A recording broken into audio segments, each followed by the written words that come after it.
గర్భాలయ గాలిగోపురం 7 అంతస్తులతో ఆకాశాన్ని హత్తుకుంటుందా అన్నట్టు భ్రమ కలిగిస్తుంది. గాలిగోపురం నుండి గర్భగుడి వరకు ఏర్పాటు చేసిన స్తంభాలు శిల్పుల అద్భుత నిర్మాణ ప్రతిభకు తార్కాణాలు.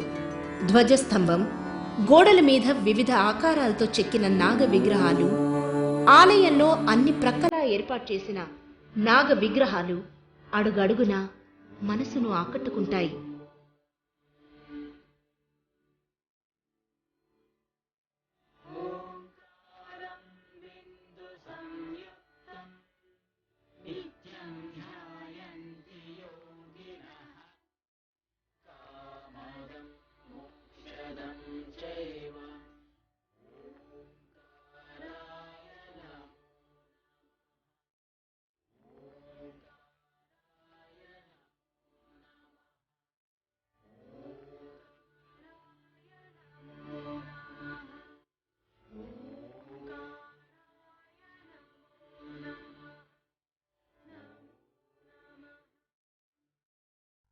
గర్భగుడి ముందు కుడి ప్రక్కగా శివలింగం, ఎడం పక్కగా నారాయణ స్వామి విగ్రహం ఏర్పాటు చేయబడ్డాయి.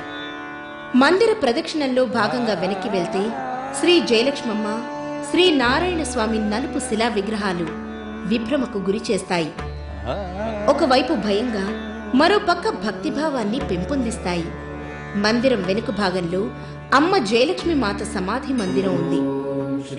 ఇక్కడే, ఈ స్థలంలోనే ఎందరో భక్తుల్ని కరుణించిన అమ్మ, ఎందరెందరికో తన మహిమల్ని చూపించిన జయలక్ష్మి మాత 1997 మార్చి 26వ తేదీన సజీవ సమాధి పొందారు.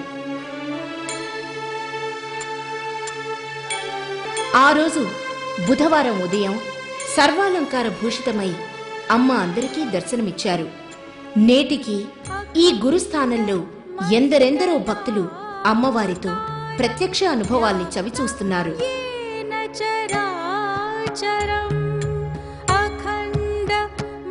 ప్రధాన ఆలయంలోని గర్భగుడిలో ప్రధాన దేవత మూలస్థానమైన పుట్టలో స్వయంభూగా వెలిసిన శ్రీ నాగదేవత, పంచలోహాలతో చేయబడిన నాగదేవత విగ్రహాలు మనల్ని కట్టిపడేస్తాయి. నాగదేవత విగ్రహానికి చెరో ప్రక్కన శ్రీ నారాయణ స్వామి, శ్రీ జయలక్ష్మమ్మ వెండి విగ్రహాలు దర్శనమిస్తాయి. గర్భాలయం ముందు మంటపం ప్రవేశంలో దేవపాదుకలు, పైకప్పులో నాగపద్మ శిల్పము, గోడలపై పణిరాజులు, పైభాగంలో మహావిష్ణువు, జటాధారి అయిన శివుడు, మరెన్నో వివిధ దేవతల విగ్రహాలు శిల్పుల అద్భుత నిర్మాణ చాతుర్యానికి తార్కాణంగా కనపడతాయి.